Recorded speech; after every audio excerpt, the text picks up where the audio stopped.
സമയം അപ്പോൾ 9:30. 6:30 മണിക്ക് വെള്ളത്തിലിറങ്ങിയതായിരുന്നു ഗോവിന്ദൻ. 3 മണിക്കൂറോളം നീണ്ടുനിന്ന ഗംഭീരൻ ജലക്രീഡ. മനസ്സും ശരീരവും ഒന്ന് നന്നായി തണുത്തു. മാത്രമല്ല, ഏതാനയ്ക്ക് കിട്ടും ഒരു പുളിക്ക് ഇത്രയും നീണ്ട വീഡിയോ കവറേജ്? കൊച്ചി ദേവസ്വത്തിന് താല്പര്യമുണ്ടെങ്കിൽ ലിംക ബുക്ക് ഓഫ് വേൾഡ് റെക്കോർഡ്സിലോ ഗിന്നസ് ബുക്ക് ഓഫ് വേൾഡ് റെക്കോർഡ്സിലോ അറിയിക്കാം. 3 മണിക്കൂറോളം നീണ്ടുനിന്ന ഒരു കുളി റെക്കോർഡ് തന്നെ ആയിരിക്കും.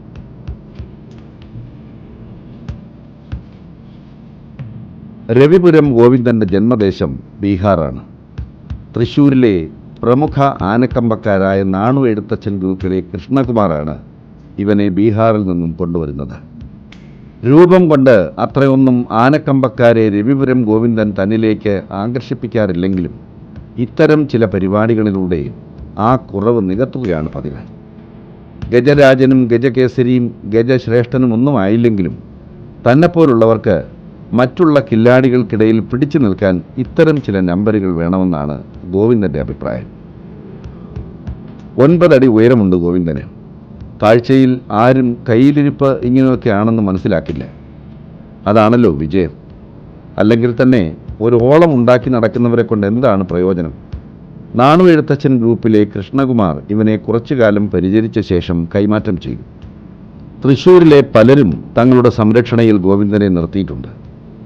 രവിപുരം ശ്രീകൃഷ്ണസ്വാമി ക്ഷേത്രത്തിലേക്ക് ഇവനെ വാങ്ങി നടക്കിരുത്തുന്നത് എറണാകുളം സ്വദേശി കൂടിയായ PD ദിവാകര മേനോനാണ്. അതോടെ ഗോവിന്ദൻ രവിപുരം ഗോവിന്ദനായി. കൊച്ചി ദേവസ്വത്തിന് കീഴിലുള്ള ഒട്ടുമിക്ക ക്ഷേത്രങ്ങളിലെയും നിറസാന്നിധ്യമാണ് ഗോവിന്ദൻ. ഇടയ്ക്കിടയ്ക്ക് കിട്ടുന്ന ഇത്തരം മാധ്യമ ശ്രദ്ധകൾ ഗോവിന്ദനെ പല വേദികളിലും താരമാക്കുന്നുണ്ട്. ആരാധകരെ കിട്ടുവാൻ ഗോവിന്ദൻ ഇത്തരം പരിപാടികൾ ആസൂത്രണം ചെയ്ത് അവതരിപ്പിക്കുന്നതാണോ അതോ വളരെ സ്വാഭാവികമായി ഇതെല്ലാം വന്നു ചേരുന്നതാണോ എന്നെല്ലാം ചോദിച്ചാൽ ഗോവിന്ദൻ തന്നെ ഒറ്റ നിമിഷം കുഴഞ്ഞു പോകും. എല്ലാം ഭഗവാന്റെ കളികൾ എന്ന് പറയുവാനാണ് ഇവനിഷ്ടം. അല്ലെങ്കിൽ വളരെ സ്വാഭാവികമെന്ന് പറയാവുന്ന ഒരു കുളിക്ക് ഇത്രയും മീഡിയ കവറേജ് കിട്ടുമോ? പോലീസ് പ്രൊട്ടക്ഷൻ കിട്ടുമോ? എന്തായിരുന്നു ഒരു പുകില്? കുറച്ച് നാളത്തേക്ക് എന്തായാലും ഇത്രയൊക്കെ മതി. ഇത്രയും നേരം നമ്മൾ കണ്ടതും കേട്ടതുമെല്ലാം ഒരു തമാശയെന്നോ കൗതുകമെന്നോ ഒക്കെ തോന്നാമെങ്കിലും എന്തുകൊണ്ട് അടുത്ത കാലത്തായി നമ്മുടെ നാട്ടിലെ ആനകൾ ഇത്തരത്തിലുള്ള പരാക്രമങ്ങളൊക്കെ കാണിക്കുന്നു എന്ന വസ്തുത അല്പം ഗൗരവത്തോടെ തന്നെ നിരീക്ഷിക്കേണ്ടിയിരിക്കുന്നു.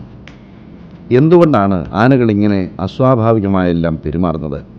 വെള്ളം കുടിക്കാൻ കിട്ടാതെ പൊരിഞ്ഞും ഉറക്കമിളച്ച് തളർന്നും ഭേദ്യം സഹിക്കാനാവാനുമെല്ലാം തകരുമ്പോഴാണ് ആനകൾ വിരളുന്നത്. അങ്ങനെ അന്തം വിട്ട പ്രതി എന്തും ചെയ്യും എന്ന് പറയുന്നത് പോലെ കൈവിട്ട ആനകൾ വെള്ളം കണ്ടാൽ ചാടുന്നു, ചങ്ങല പൊട്ടിക്കുന്നു, ആളുകളിൽ പരിഭ്രാന്തി നിറച്ചുകൊണ്ട് പായുന്നു. കാടിൻ്റെ ആവാസ വ്യവസ്ഥ തകർത്ത മനുഷ്യരോടുള്ള പ്രതികാരമെന്നോണം കാട്ടാനകൾ കൂട്ടത്തോടെ നാട്ടിലിറങ്ങുന്നതും ഇപ്പോൾ സാധാരണയായിട്ടുണ്ട്.